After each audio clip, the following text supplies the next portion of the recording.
صرف middle asset نہیں، پورا شمالی افریقہ سلطنت عثمانیہ کا حصہ تھا، خلافت عثمانیہ۔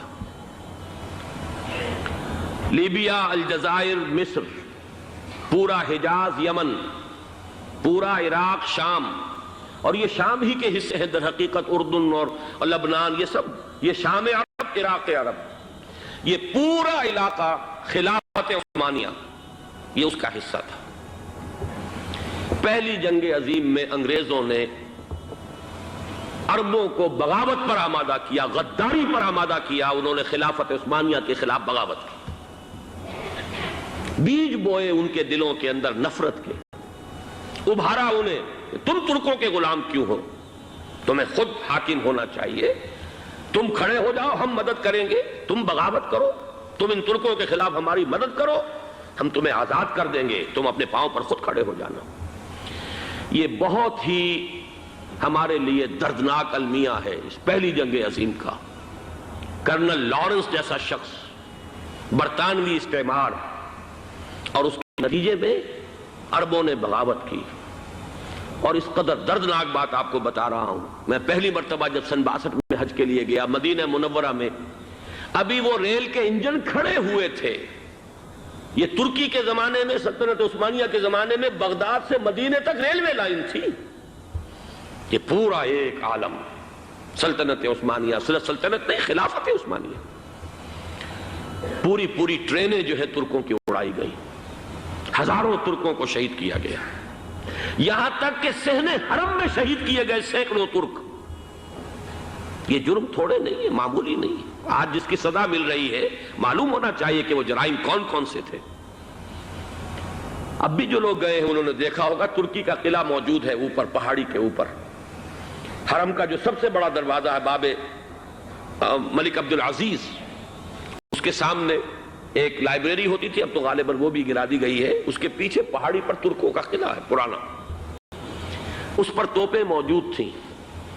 جب بغاوت ہوئی ہے، جو حرم میں آئے ہوئے تھے ترک فوجی، ظاہر بات ہے نہتے، وہ تو نماز پڑھنے آئے ہوئے تھے، ان کو وہاں ذبح کیا گیا ہے۔ اور ترکوں نے اپنی توپیں استعمال نہیں کی کہ کہیں بیت اللہ کو کوئی عدن نہ پہنچ جائے۔ بہرحال یہ غداری ہوئی ہے پہلی جنگ عظیم کے دوران، اور نہ صرف ترکوں کے، عربوں نے کی ہے۔ جیسا کہ میں نے کہا تھا، دو ہیں سب سے بڑے مجرم روئے ارضی کے اوپر امت مسلمہ کے طبقات۔ ہمارا پنجابی سپاہی بھی جا کر انگریزوں کی مدد کر کے ایلن بی کو قبضہ جو لے کر دیا بغداد کا، اس میں ہمارے مسلمان پنجابی سپاہی بھی شامل تھے۔ یہ خون چکاں باب ہے ہماری تاریخ کا اس صدی کا۔ لیکن اس کے بعد سلطنت عثمانیہ کے ٹکڑے ہو گئے، چیتھڑے ہو گئے۔ ایک انگریز نے لکھا ہے یہ جملہ، ذہن میں بجھا ہوا جملہ، کہ تاریخ میں یہ بات ثبت ہو جائے گی کہ ایک انگریز نے اس سلطنت کے ٹکڑے کر دیے کہ جو عمر فاروق نے قائم کی تھی رضی اللہ تعالیٰ عنہ۔ یہ پورا عالم، یہ تمام علاقہ کس نے فتح کیا تھا؟ یہ بات ہاتھ بدل گئے تھے، پھر ترک آ گئے، خلافت عثمانیوں کے پاس چلی گئی، لیکن یہ سلطنت تو حضرت عمر رضی اللہ تعالیٰ عنہ کے زمانے سے چلی آ رہی تھی۔ اس کو ایک انگریز کرنل نے، اور اس نے بغاوت پہ آمادہ کر کے عربوں کو اور ترکوں کے پیٹھ میں چھرا ڈھپوا کر ان کے ذریعے سے اور ٹکڑے کر دیے۔ لیکن جب جنگ ختم ہوئی، اب انہوں نے کہا کہ اب ہمیں آزادی دیجئے، تو اب انہیں معلوم ہوا کہ غداروں کو دنیا میں کیا ملتا ہے۔ ٹکڑے کر دیے گئے۔ یہ حصہ عراق یہ انگریز کے پاس رہے گا، شام کا یہ علاقہ یہ فرانسیسیوں کے پاس رہے گا، مصر پر انگریزوں کا تسلط رہے گا، لیبیا اطالویوں کے پاس رہے گا۔ لے دے کر یہ جو علاقہ تھا حجاز، چونکہ وہاں کچھ تھا ہی نہیں، بوادٍ غیر ذی زرع، یہ عربوں کے پاس چھوڑ دیا گیا۔ اس وقت جو بادشاہ ہیں شاہ حسین اردن کے، ان کے دادا سب سے بڑے غدار وہی تھے، لہذا ان کو اس علاقے کی بادشاہت دے دی گئی۔ اس کے بعد نجد سے ایک تحریک اٹھی ہے، وہ سعودی جو خاندان ہے وہ نجد سے اٹھا ہے۔ نجد میں اس وقت کچھ بھی نہیں تھا، وہ تو صرف ریت کے تودے تھے اور کچھ بھی نہیں، لہذا ادھر کسی استعماری قوت کو دیکھنے کی ضرورت ہی نہیں تھی۔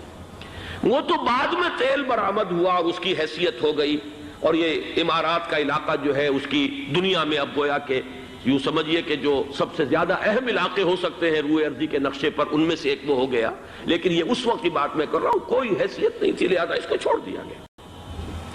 یہ ہے تاریخی پس منظر، یہ لکیریں جو کھینچی گئی ہیں، یہ ایک ملت اسلامیہ کو جو قومیتوں میں تقسیم کیا گیا، پھر نعرے لگوائے گئے المصر للمصریین الشام للشامیین۔ اب شامی ایک علیحدہ قوم ہو چکے ہیں، مصری ایک علیحدہ قوم ہو چکے ہیں، عراقی ایک علیحدہ قوم ہو چکے ہیں۔ یہ ساری تقسیمیں استعمار کی پیدا کرنا ہے، اس کا کوئی تعلق اسلام کے ساتھ نہیں۔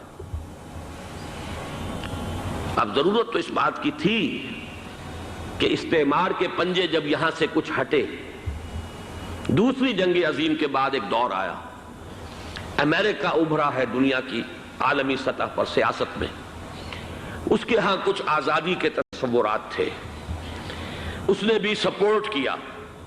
برطانیہ کمزور ہو چکا تھا، وہ اتنے بڑے علاقے کو اب ہولڈ نہیں کر سکتا تھا۔ ہندوستان بھی آزاد ہوا، پھر یہ کہ اور دوسرے علاقوں سے بھی اس کو پسپائی اختیار کرنی پڑی۔ استعمار کے پنجے جس طرح بھی ہوئے، ان کے سینوں سے، عربوں کے سینوں سے جو ہے گویا کہ وہ ہٹے، لیکن امریکہ نے ایک اپنی بہت بڑی حکمت عملی جو اختیار کی، عالم عرب کے سینے میں اسرائیل کا خنجر پیوست کر دیا، تاکہ یہ کبھی آزاد نہ ہو جائیں، ہمارے انگوٹھے تلے رہے، ہماری پالیسی گورن کرے۔ یہ استعمار کا دوسری جنگ عظیم کے بعد جہاں برطانوی استعمار، فرانسیسی استعمار رفتہ رفتہ یہ ہٹنے شروع ہوئے، صدر ناصر نے انگریزوں کو اٹھا کر پھینکا میڈیٹرینین میں اور دوسرے جگہوں سے، الجزائر نے آزادی حاصل کی فرانس سے، اطالویوں سے جو ہے لیبیا والوں نے آزادی حاصل کی، یہ ہو گیا، لیکن ایک خنجر پیوست کر دیا گیا اسرائیل کا سینہ عرب میں۔ اس صورتحال میں ظاہر بات ہے کہ ایک تو بڑی آئیڈیل پوزیشن تھی کہ پورا عالم اسلام متحد ہو، لیکن وہ تو بہت دور کا خواب معلوم ہوتا ہے۔ علامہ اقبال سے بڑا کوئی نقیب نہیں ہے ملت اسلامی کی وحدت کا۔ ایک ہو مسلم حرم کی پاسبانی کے لیے، نیل کے ساحل سے لے کر تا بخا کے کاشغر، لیکن انہیں بھی اپنے لیکچرز میں کہنا پڑا کہ اس وقت جو صورتحال ہے، پورے عالم اسلام کی ایک وحدت بن جانا تو تقریباً ناممکن نظر آ رہا ہے۔ اگر کسی طرح ایک common wealth of Muslim nations وجود میں آ جائے تو بھی بڑی کامیابی ہوگی، لیکن اس سے بھی پہلے یہ تو زیادہ آسان تھا کہ عالم عرب ایک وحدت کی شکل اختیار کر لے۔ یہ تو ایک قوم ہے، اکثر و بیشتر ایک نسل یا زیادہ دو نسلیں کہہ دیجئے، شمالی افریقہ میں بربر نسل بھی ہے، باقی تو سب عرب ہیں۔ یہ پورا عالم ایک نسل، ایک زبان، پورے اتنے رقبے کے اوپر بولے جانے والی ایک زبان، یہ تو ایک ہو جائے۔